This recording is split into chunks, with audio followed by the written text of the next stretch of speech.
요한일서 4장 12절로 21절입니다. 4장 12절로 21절입니다.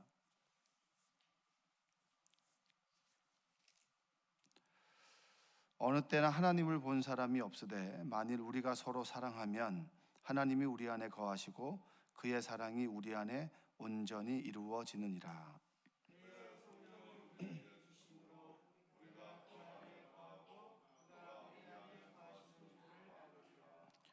아버지가 아들을 세상에 구주로 보내신 것을 우리가 보았고 또 증언하노니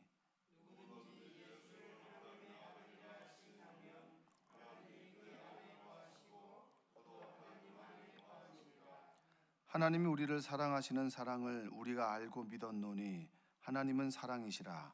사랑 안에 거하는 자는 하나님 안에 거하고 하나님도 그의 안에 거하시느니라.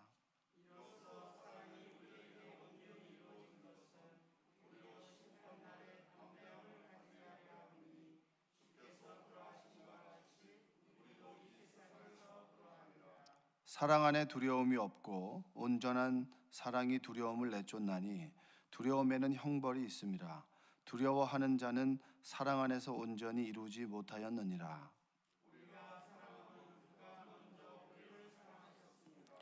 누구든지 하나님을 사랑하노라 하고 그 형제를 미워하면 이는 거짓말하는 자니 보는 바 그 형제를 사랑하지 아니하는 자는 보지 못하는 바 하나님을 사랑할 수 없느니라.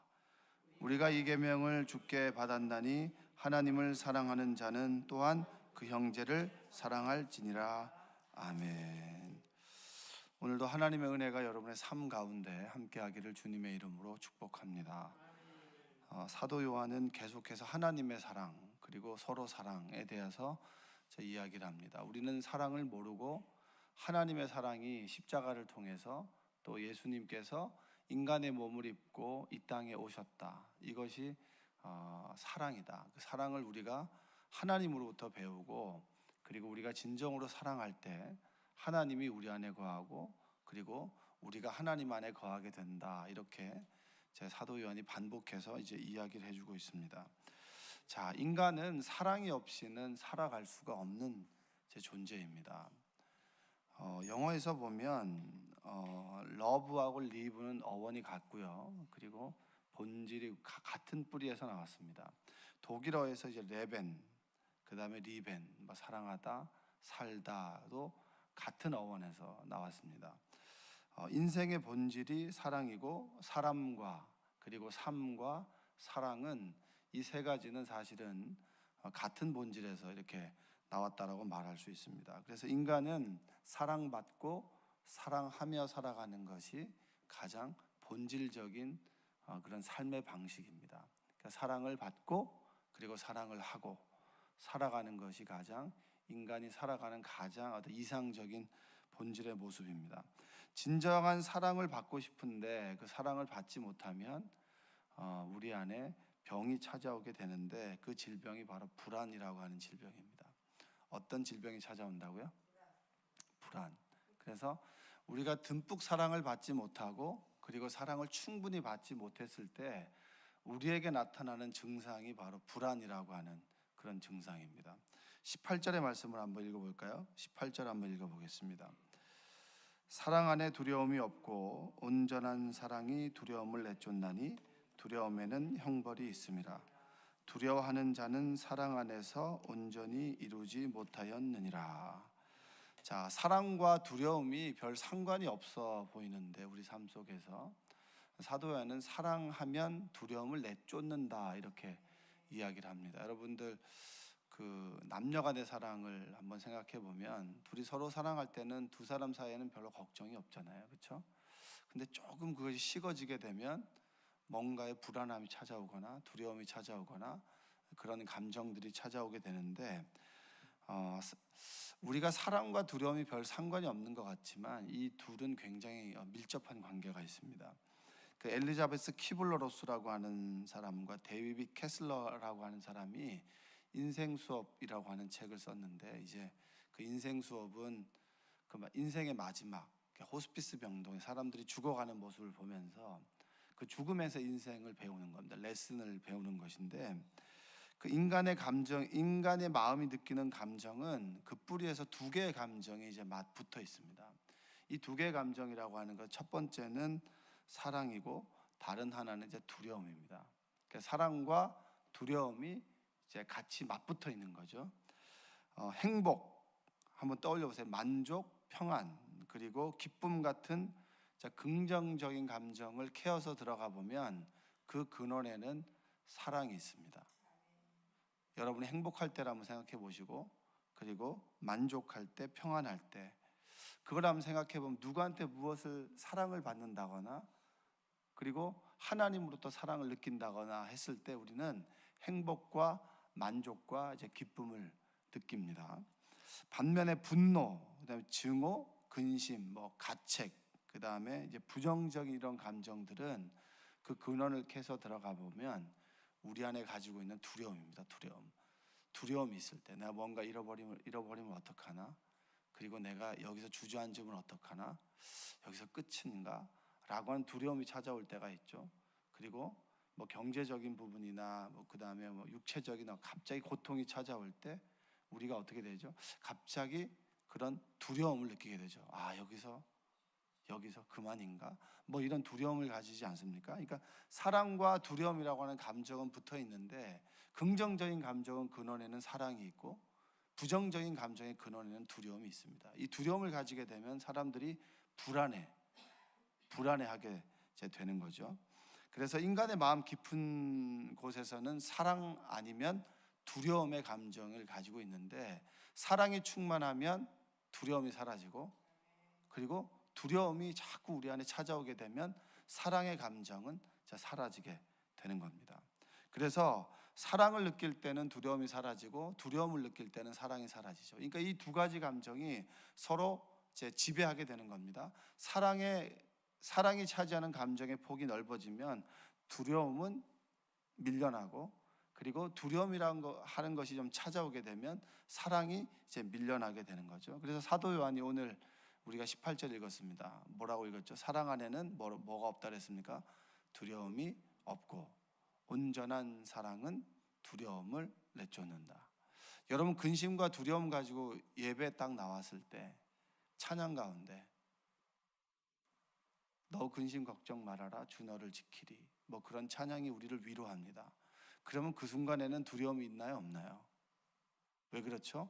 하나님의 은혜, 사랑이 우리 안에 밀려오면 두려움이 사라집니다. 그런데 이 마법처럼 또 예배를 마치고 집에 돌아가는 그 순간에 찬양을 부르면서 갔는데 집에서 정말 내가 마주하고 있는 현실을 봤을 때 어떻게 되죠? 하나님의 사랑이 쉬 사라지고 또 두려움이 찾아오게 됩니다. 그러니까 두려움과 사랑이라고 하는 감정이 오고 가고 그리고 지배하고 그리고 밀려나고 이것이 반복되는 것이죠. 하나님께서 우리를 지으실 때 우리 마음속에는 온전한 사랑만이 자리하도록 하나님께서 우리를 만드셨습니다. 그런데 하나님의 사랑으로 채우고 그리고 하나님의 사랑을 주고받고 하도록 우리를 만들었는데 중요한 것은 우리가 선악과를 먹음으로 인해서 우리가 하나님으로부터 등을 돌리게 됐을 때 우리 안에 찾아오는 감정이 두려움이 된 겁니다. 그래서 하나님께서 아담을 부르실 때 아담이 숨었잖아요. 왜 숨었을까요? 숨는 이유가 뭘까요? 사랑이 충만할 때 여러분 뒤에 숨습니까? 아니면 두려움이 찾아올 때 숨습니까? 우리가 죄를 짓고 난 다음에 대표적으로 우리에게 찾아오는 감정이 두려움이에요. 두려움을 가진 인간을 우리가 불안하다라고 이렇게 이야기합니다. 그래서 우리가 죄를 짓고 난 다음에 우리는 존재론적으로 우리 안에 있는 불안이 찾아오게 됩니다. 불안을 씻기 위해서는 뭐죠? 하나님의 사랑을 충만하게 받고 예배 가운데 우리가 하나님의 영으로 임하시는 하나님의 사랑을 우리가 받게 되면 우리 안에 두려움이 사라지게 됩니다. 여러분 하나님의 사랑으로 여러분 안에 있는 두려움이 사라지기를 주님의 이름으로 축원합니다. 하나님의 사랑이 하나님의 은혜가 우리 안에 충만하지 못하면 늘 우리는 불안해하고 두려워하는 감정을 가질 수밖에 없다. 그래서 사도 요한이 얘기하는 거예요. 사랑 안에는 두려움이 없다. 온전한 사랑은 두려움을 내어 쫓는다. 혹시 여러분 가운데 두려워하고 불안한 그런 감정을 가지고 살아가는 분이 있습니까? 나한테 이런 일이 생기면 어떡하나? 생기지 않은 일을 미리 걱정함으로 가지고 있는 두려움도 있고, 실제적으로 그런 감정이 현실이 찾아옴으로 인해서 우리가 두려워할 수도 있습니다. 그럴 때 우리는 그 문제보다 크신 하나님, 그리고 그 문제의 배후에 있는 그 하나님을 바라보고 그 하나님 안에 거한다면, 그분이 내 안에 거한다면 우리의 두려움은 사라지게 됩니다. 할렐루야. 여러분, 오늘 그 하나님의 사랑을 맛보고 돌아가는 여러분들 되시기 바랍니다. 18절에 보니까 우리가 읽었던 말씀을 다시 한번 읽어볼까요? 자, 읽어보겠습니다. 자, 사랑 안에 두려움이 없고 온전한 사랑이 두려움을 내쫓나니 두려움에는 형벌이 있습니다. 두려워하는 자는 사랑 안에서 온전히 이루지 못하였느니라. 자, 여기서 보면 두려움에는 형벌이 있다라고 얘기를 합니다. 이 형벌이 뭘까요? 형벌은 하나님에 대한 두려움입니다. 여러분, 우리가 모든 사람들은 죽음 이후에 심판이 있다라고 하는 것을 알죠. 내가 죄를 지었을 때 하나님 앞에 섰을 때 나는 하나님으로부터 심판을 받을 것이라고 하는 그런 본질적인 두려움을 가지고 있습니다. 그래서 사도 요한은 두려움에는 뭐가 있다 그랬죠? 형벌이 있다. 우리가 하나님께 등을 돌리게 됐을 때 우리 안에 찾아오는 감정이 뭐라고 그랬습니까?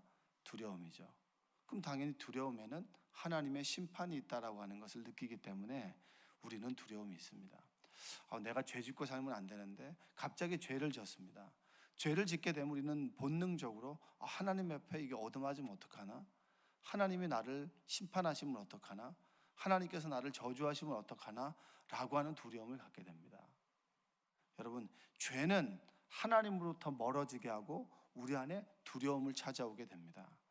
그럴 때, 그런 두려운 감정이 들 때 내가 무언가 하나님 앞에 지은 죄가 없는가를 다시 한번 돌이켜 보시고 여러분, 하나님 앞에 회개하는 은혜가 있기를 원합니다. 회개를 통하여 하나님의 은혜가, 사랑이 온전히 임하게 되면 그 사랑은 두려움을 내어 쫓는다라고 얘기를 합니다. 여러분 안에 하나님의 사랑이 회복되기를 원합니다. 어릴 때부터 부모님으로부터 온전한 사랑을 받고, 그리고 조건적인 사랑이 아니라 무조건적인 사랑을 받은 사람은 세상을 살아갈 때 두려움보다는 자신감이 있죠. 그것은 어머니에 대한 사랑을 받았기 때문입니다. 그런데 자라오면서 내가 어머님 앞에 부모님의 사랑을 잘 받지 못했어. 이런 사람들은 대부분 좀 두려워하는 그런 마음을 많이 갖게 되죠. 그런데 그거 중요하지 않아요. 우리가 주님 안에서 하나님께서 나를 위해서 인간의 몸을 입으시고 그리고 십자가를 지시고 내 죄를 대속하셨다. 그리고 그 하나님께서 부활하셔서 승천하시고 성령이 내 안에 계심으로 나를 늘 인도하신다. 여호와가 나의 목자가 되시고 나를 늘 푸른 초장으로 인도해 가신다. 내 삶의 순간순간 하나님께서 나와 함께 계셔서 나와 동행하신다 라고 하는 것을, 그 사랑을 깨닫는 사람은 비록 우리가 자랄 때 부모님의 사랑을 조금 못 받았다 할지라도 그 하나님의 사랑이 우리에게 온전히 임함으로 우리 안에 두려움을 내어 쫓고, 그리고 그 두려움이 가지고 있는 그런 하나님에 대한 심판에 대한 두려움도 내어 쫓는다라고 하는 사실입니다. 여러분들이 하나님의 사랑이 온전히 여러분의 삶 가운데 회복되길 원합니다. 참 걱정거리가 많습니다. 두려움이 많죠. 내 자녀에 대한 부분들, 내 미래에 대한 부분들, 그리고 내 가지고 있는 건강이나, 그리고 내 가정의 미래, 그리고 내 노후에 대한 것들이 참 두려울 때가 많아요. 그 두려움이라고 하는 것이 현실에 대한 두려움일 수 있지만 사실은 하나님에 대한 사랑의 결핍일 수 있습니다. 하나님의 사랑, 하나님의 관계에 대한 서원함, 그리고 깨어짐, 부서짐으로 인해서 우리 안에 두려움이 찾아오는 경우가 더 근원적이다라고 하는 것입니다. 그래서 사도 요한이 뭐라고 얘기하느냐 하면 사랑은 두려움을 내쫓는다. 오늘 읽었던 말씀에 보면 뭐라고 나오죠? 자, 12절부터 쭉 보면 하나님을 본 사람이 없다. 그런데 우리가 서로 사랑하면 하나님이 우리 안에 거한다. 여러분, 하나님에 대한 사랑이 임하면 형제를 사랑하게 됩니다. 사랑할 수밖에 없죠. 사랑을 듬뿍 받았는데 어떻게 이 형제를 바라볼 때 삐딱하게 보겠습니까? 여유롭게 바라보겠죠. 그러면 반대로 내가 이 사람을 사랑하지 못한다라고 하는 것은 하나님에 대한 사랑, 하나님에 대한 관계가 조금 문제가 있다라고 하는 얘기예요. 우리가 서로 사랑할 때 하나님이 내 안에 계시고 내 안에 하나님이 계실 때 내가 서로 사랑하게 된다. 여러분 혹시 어떤 사람 간의 감정이 부딪히거나 그리고 또 관계에 어려움이 있거나 그것은 대부분 보면 하나님과 우리와의 관계의 서운함이거나 관계의 문제일 수 있습니다. 그러면 그 관계를 풀기 이전에 하나님과 내가 올바로 바른 관계에 있는가, 그것을 한번 돌아보는 여러분들 되시기 바랍니다. 의롭다 여긴다. 하나님께서 우리를 의롭다, 의인이라고 얘기를 한다라고 하는 것은, 의라고 하는 것은 하나님 앞에서 내가 옳은 행동을 하는 것이 아니라 하나님과 내가 바른 관계에 있는 것인가, 그것을 얘기합니다. 여러분들이 다시 한번 생각해 보십시오. 내가 하나님 앞에 조금 교만하지 않았나? 내가 내 힘으로 살아오지 않았나? 내가 내 뜻과 내 계획으로 모든 것을 살아가려고 계획하진 않았나? 조금의 부딪힘이 있고 어려움이 있고 두려움이 찾아오게 될 때 그것은 하나님과의 관계에서 먼저 풀어가는 것이 그 문제를 풀 수 있는 해답이 될 수 있습니다. 이 보이는 지엽적인 문제를 풀어나가면 이 문제가 풀릴 것 같지만 사실은 하나님과의 관계 속에서 이 문제가 먼저 풀려져야 이 문제가 자연스럽게 풀어진다라고 하는 것입니다. 어떤 두려움이 찾아올 때 이 문제를 접어두고 하나님과 나와의 관계를 풀어감으로 여러분의 삶의 두려움이 사라지고 불안이 사라지고 온전한 하나님의 사랑이 임함으로 그리고 이 두려움이 내어 쫓기게 되는 그런 귀한 하루가 되시기를 주님의 이름으로 축복합니다. 기도하겠습니다.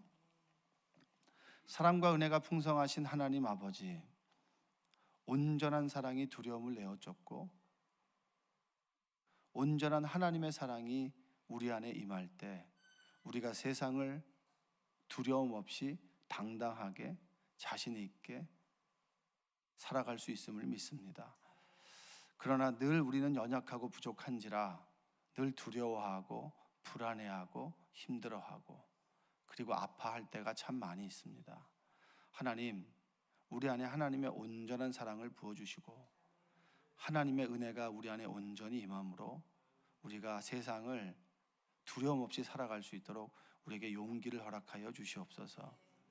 내가 하나님 앞에 교만하였고 내 뜻과 내 계획과 내가 가지고 있는 힘으로 세상을 잘 살아갈 수 있다라고 생각했다면 하나님 이 시간에 온전히 하나님 앞에 회개합니다. 용서하여 주시고 온전히 하나님 주시는 힘과 능력으로 세상을 살아감을 믿고 오늘도 온전한 하나님의 사랑을 구하오니 하나님께서 우리에게 보여주셨던 십자가의 사랑을 우리에게 깨닫게 하여 주시옵소서. 날마다 하나님을 알아가면 알아갈수록 그 사랑에 감격하고 감동하도록 우리를 인도하여 주옵소서. 오늘도 이 새벽에 근심과 걱정과 두려움과 그리고 경제적인 문제 그리고 육신의 문제, 관계 어려움을 가지고 찾아왔습니까? 하나님 위로하시고 소망 주시고 그 문제를 해결함을 통하여 하나님께서 내 삶 속에서 개입하시고 내 삶을 인도해 나가신다라고 하는 고백이 있도록 주님 인도하여 주옵소서. 예수님의 이름으로 기도합니다. 아멘.